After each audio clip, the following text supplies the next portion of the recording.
People prophesied to you out of the blue. Out of the blue. Out of the blue. Yeah. And how did you end up here? I mean, you end up in the United States. You were so busy with Europe and Africa and all this stuff, and you come to the United States.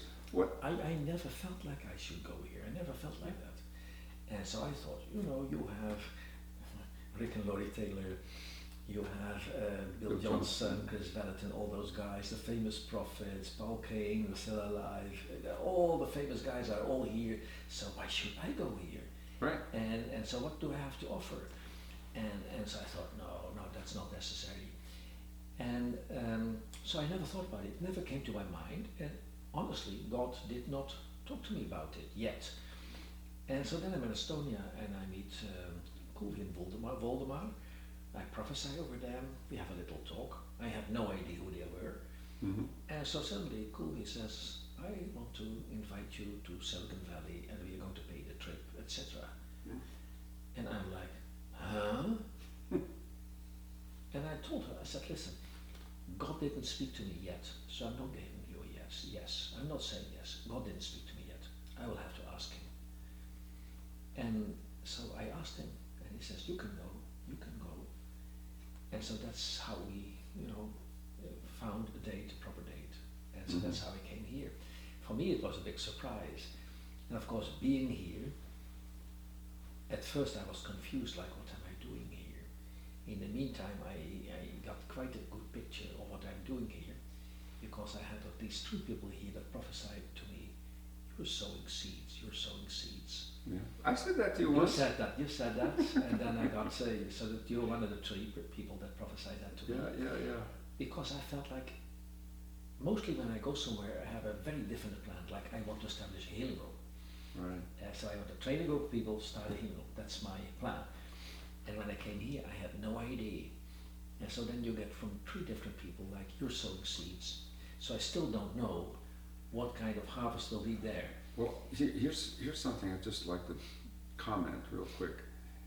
There's a lot of people who are teaching this and teaching that and so forth. But real sowers from God, I think they're not that many. No. They're not that many that are from God sowing his seeds.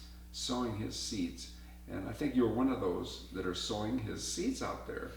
And so he says, America has people who are good ground for his seed. For sure.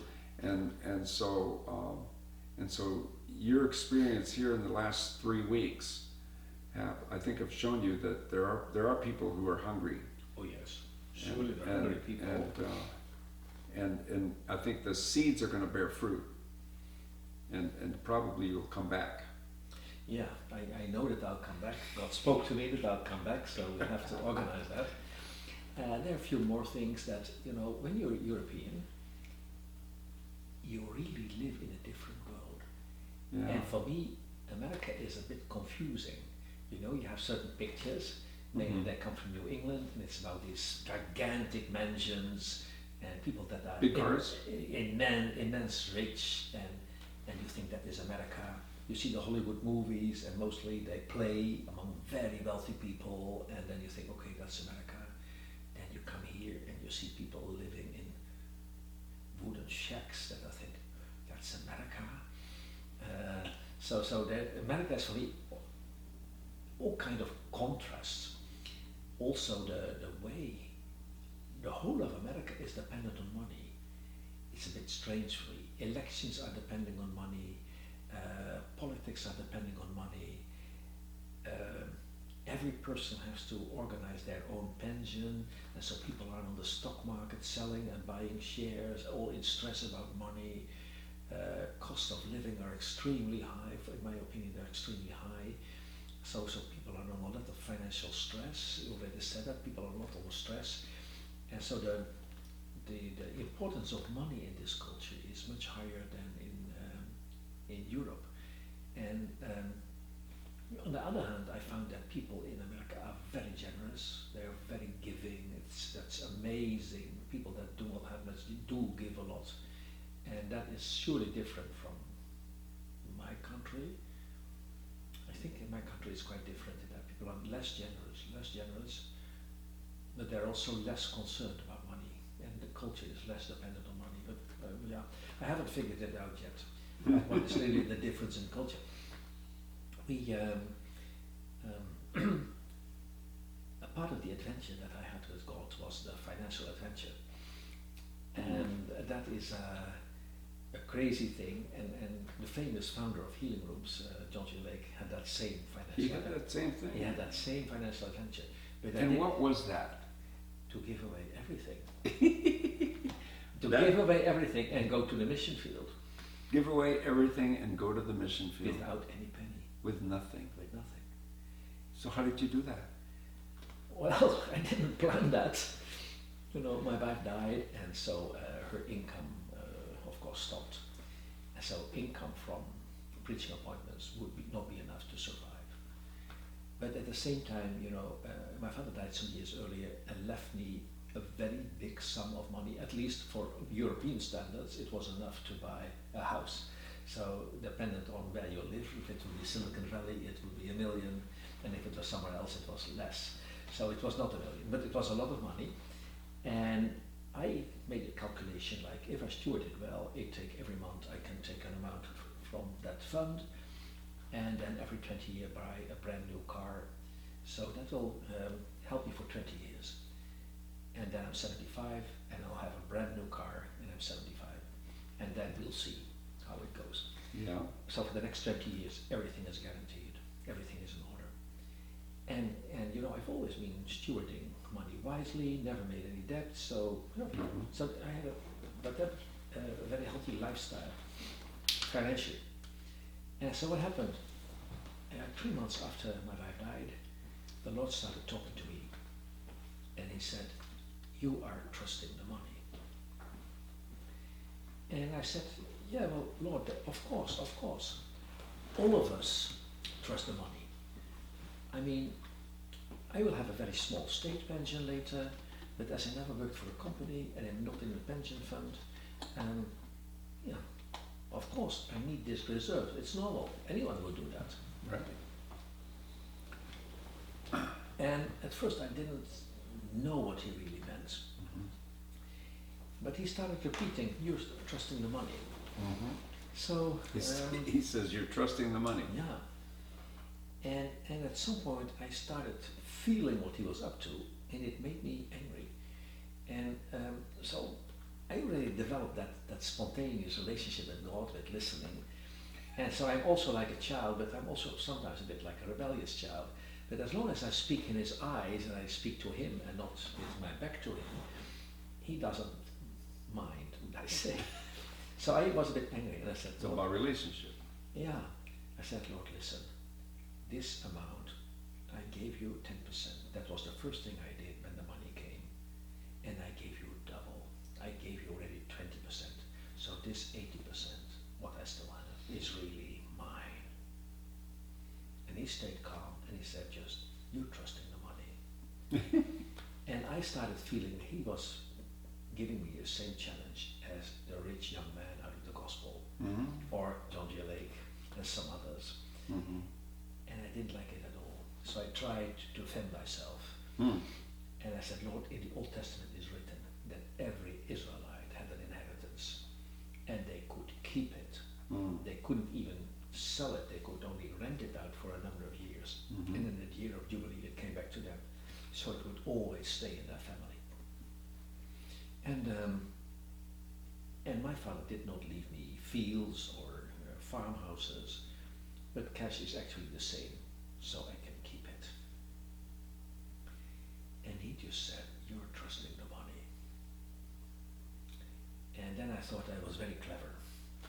I said, "Lord, you know, all those missionaries are begging and begging everywhere, and everywhere is a shortage of money. And it's your advantage when I keep my money, because then you can send me everywhere, whatever you want, you can send me everywhere, because I have my own provisions. And so I don't need to beg, I don't need to ask, I don't need support from elsewhere. I have my own provisions, so you can send me everywhere, so it's in your advantage that I keep it." And He just repeated, "You are trusting the money." Ah. And that was the essential issue. It's about control. Mm-hmm. And do I have an earthly security that I always does have enough money? Is it an earthly security? Do I have control over this? Can I say, I control my situation up to 20 years from now? I have control, I'll never suffer any lack, and I'm not dependent on God because I have my own provision. And so he wanted me to bring in a position of dependency, which I didn't like. And so then comes like God is showing you what he wants. And it feels bad. And it comes to obedience. And so at some point you realize, when I want to be in the will of God, and I want in this relationship with him, then I have to take the challenge of becoming dependent on him and obeying. And so I said, okay, Lord, I will give away everything, but not all at once. I can't handle that. So He agreed? he agreed. Ah. He agreed immediately, but also the payment started immediately. So Oh. the next day, a car for this missionary, a car for that missionary, musical equipment, part of a home for old people in India, a church building in Suriname. And so the money ran quickly, it ran away. I made big donations for conferences that were in trouble. They didn't get their finances right, so I did big donations. And it took me a year, and then only $20,000 was left. And $20,000 still is control for the time being, but so giving away the last is the most difficult. And so at that moment there was this Christian broadcaster called TV, based in England, that started an action to plant a forest in Israel. Plant a forest in Israel? In the desert, yeah. Oh. And they said this is a prophetic act based on Isaiah 41, where it says that all kind of trees will be replanted, grow in the Negev desert. Isaiah 41. Isaiah 41. And they say we want to make a prophetic act. We want to bless Israel as a country, and we want to fulfill that prophecy. And so it's a prophetic act. And the Lord spoke to me, I want you to invest there. Yeah. And so my first reaction was, okay. So I bought 10 trees for €200. And that evening I came back to God and I said, well, I did it. And he spoke to me, that was not what I meant. Oh my gosh. And I just knew it. And I thought, okay, there I go. In the middle of the night, I transferred, €20,000, all I had, for 1,000 trees. 1,000 trees? 1,000 trees. You planted a forest? I planted a forest, yeah. 1,000 trees in Israel. In the desert? In the desert. And I had nothing left. And I got so emotional, I started crying. I couldn't stop crying for 3 hours. And it was so emotional.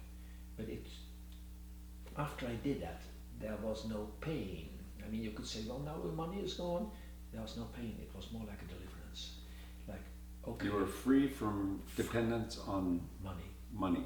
At last I was free, only dependent on God, but free from this rulership of money that dictates everything, and I was free of it, just dependent on God. But you didn't have anything. Now you're dependent on God, but Yeah. because he told you to do that, somehow he's going to take care of it, take care of you. Yeah, and so there were a few things that changed.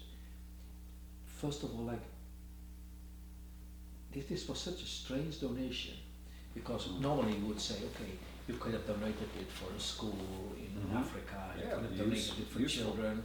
And so this was a complete waste of money, wasted on trees, but it felt for me like this is something just for God.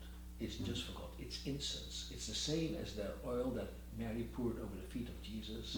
It was also a year-worth salary. Your salary. And everybody was complaining about it and saying this could have been sold, this oil could have been sold and the money given to the poor. But she did something that was so essentially right that Jesus says she anointed me before the funeral. She was the only one who understood and knew that she would give him the deepest love that she could ever give him, and give it him right at that moment. And it felt a bit like that. Like this is given to God. This is my all I have. Yeah. All what's left of me. Because some people say money is your life. All I am and I just wasted it on him. Mm. And I also felt that obedience did something to me in my position to God. Mm. Last night we had a wonderful preaching by Dean. Dean, and so that is his aspect, how welcome we are with God, how welcome we are in heaven. Mm-hmm. True. But there is a big difference between one and the other, a big difference. Also in eternal life. Jesus speaks about that some later will inherit 10 cities and other will inherit 5 cities. Mm-hmm. Yeah. And so even in the new heaven and earth, we all have different positions, and it has to do with our life on this earth. And so we are saved by grace, Mm-hmm. but we're also rewarded. And so when you live in obedience, you're rewarded in the sense that you become in some way a friend of God. It's really different. It's really So different. since then, is your walk like a slave or a friend or a partner? How is it? It's a friend, it's a partner, and still there is obedience. Mm-hmm. And I think with Jesus, he was with God. But your understanding of obedience has changed. Huh? Yes, but obedience is a joy. Mm-hmm. Obedience is not a slavery, like now I must obey God. Obedience is a joy. And Jesus once says, "Herefore the Father loves me, because I do his will. And it's his will that I lay down my life and take it again." And so Jesus experienced a special favor, a special love of the Father that came by obeying obedience. Uh-huh. And so I can say that my relationship with God, there's nothing between us, because there's obedience. And some people say, yeah, when you obey, you're a slave. No, I obey out of joy. I want to be in his will, and it makes me his friend. And it makes me his beloved. I mean, we're all beloved, but it makes me a partner. And so I realized that obedience is something wonderful. And I guess any Christian, when you have this impulse of God and you obey and it costs you something, you have like a feeling like, wow, I did the right thing. And when you obey to the limit, when you have no provision left, it feels like joy. It just feels like joy. That's an amazing thing. That is an amazing thing. Yeah. That to me is a big miracle. Yeah. To say that when you have nothing, it feels like joy because you have wasted it on the Lord's will, on what he wants. Yeah. Yeah, I mean, that's an amazing thing. And then, you have this unlimited communication. Maybe I should say something about it. I'm never asking for things that I don't need to know. Mm-hmm. So I'm not asking like what will happen next year this time. I'm not asking that. But whatever I need to know. I was going to ask you that. No, I'm not asking that. That makes no sense, and probably he is not interested to answer. Because I don't need to know that. Why should I be curious about things that I don't need to know? But everything I need to know, everything that's close to me, relationships with people, the way to react on certain events or certain, you ask him and he tells you. Yeah, I ask him and he tells me. And like, when this morning Laurie asked me like, can you say something for 5 minutes? Immediately I start thinking, what should I say? What should I say? What should I say? And I say, okay, Lord, It's up to you. And he said, don't worry at all, just start. And so all the stress just disappeared. And so that happens all the time. You communicate with God and he says, it's all okay. And you live in such a joy and such easiness of life. Because I don't need to prove anything. I don't need to prove myself. Like look here, I am, you don't need to. Mm-hmm. Mm-hmm. That's gone, and so you can live so relaxed. Well, that is awesome, and I think we probably ought to end it now for this session. Maybe we'll do another one.